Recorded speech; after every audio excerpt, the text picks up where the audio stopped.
DPK news. अभी जो पंचायती राज चुनाव चल रहे हैं तो गंगानगर जिले के अंदर सूरतगढ़ पंचायत समिति के अंदर जोन नंबर 5 से कांग्रेस प्रत्याशी लक्ष्मण जी गोदारा हमारे साथ हैं।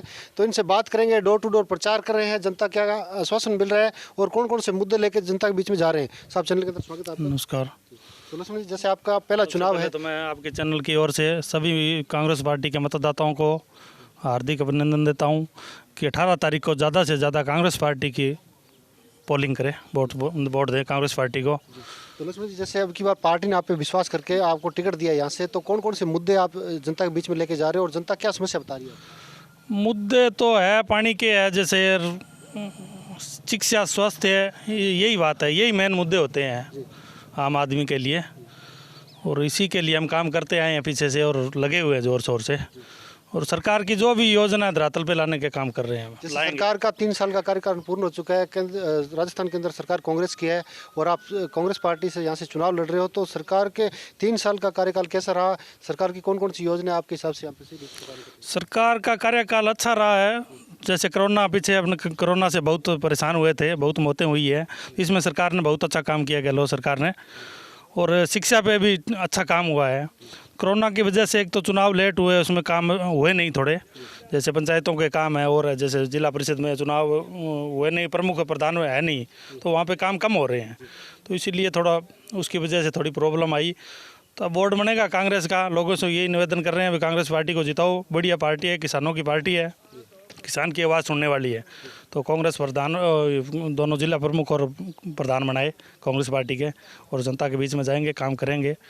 तो लक्ष्मण जी, यहाँ पे कई ऐसे मुद्दे हमने देखे, इससे पहले भी धरने भी लगे, एसटीएम कार्य लगा के, जो जोड़ पायतन की ज़मीन को लेकर काफ़ी ऐसे मुद्दे हैं, उनके ऊपर अगर आपको जनता यहाँ से मौका देती है तो उसका कोई समझता ही नहीं। हाँ, वो बहुत बड़ा मुद्दा है। हम ज़ोर शोर से लगे हुए हैं। पीछे भी हमने 41 दिन धरना लगाया था सूरतगढ़ एसटीएम ऑफिस के आगे। जोड़ पायतन की हमारे सीलवाणी ग्राम पंचायत में पुरानी ज़मीन है, राजा महाराजाओं के टाइम की। तो उस पर कुछ प्रभावशाली लोगों ने कर रखे हैं कब्जे, उसको भी हटवाएंगे। और हमने आबादी भी वहाँ पे छुड़वाई है 75 बीघा, वो भी कब्जा किया हुआ था। तो वो भी गरीब लोगों को, आम आदमी के लिए वो बहुत बढ़िया चीज़ है। आजकल जगह है नहीं, जगह की कमी है और आबादी बढ़ रही है, तो वो भी हम काम लगे हैं। हमारे सरपंच साहब मुखराम जी कलेरी, और आबादी पीछे हमने खाली करवाई है। तो सरपंच साहब, जैसे सरकार की बहुत सी योजना आती है जो जनता तक पहुंचनी चाहिए, लेकिन वो जिला परिषद और पंचायत समिति में दफन हो जाती है। अगर आपको मौका मिलता है तो क्या योजनाएं सही रूप से काम करेगी? वो आपको मैंने बता भी दिया, भी प्रधान प्रमुख है नहीं पार्टी के, तो वहाँ समस्या आ रही है। तो अब जनता को ये अनुरोध कर रहे हैं भैया। डोर टू डोर इनके साथ में लक्ष्मण जी से क्या उम्मीद है अब की बार यहाँ पे? उम्मीद यही है, नंबर 1 जो कांग्रेस पार्टी ने प्रत्याशी दिया है वो बहुत ही सोशल आदमी है, सामाजिक आदमी है। पद पर आने से पहले ही जनता से जुड़े हुए हैं और जनता के हर एक सुख दुख में भागीदारी निभाते हैं। दूसरे, सरकार, गांवों की सरकार अभी बनी नहीं है, इसलिए गांवों में पंचायत चुनाव हो गए हैं, लेकिन विकास बिल्कुल ही नहीं हो रहा है। नहीं होने का कारण ये कि गांवों की सरकार ही नहीं है। और सरकार कौन सी बने, ये हर एक मतदाता जागरूक है, जानता है कि चैन से चैन, कड़ी से कड़ी जुड़ेगी तभी विकास होंगे। इसलिए लोगों का रुझान कांग्रेस की तरफ है। और कांग्रेस ने भी जितने भी प्रत्याशी उतारे हैं ना, बड़े सोच समझ के अच्छे उतारे हैं। दूसरे, रही बात सरकार की योजनाओं की, यद्यपि जैसे अपने कैंडिडेट ने बताया, लक्ष्मण जी ने, कि कुछ योजनाएं हैं, उन योजनाओं में कोरोना आदि में सरकार ने अच्छे कार्य किए हैं। स्वास्थ्य क्षेत्र में जो चिरंजीवी योजना है बहुत अच्छी योजना है।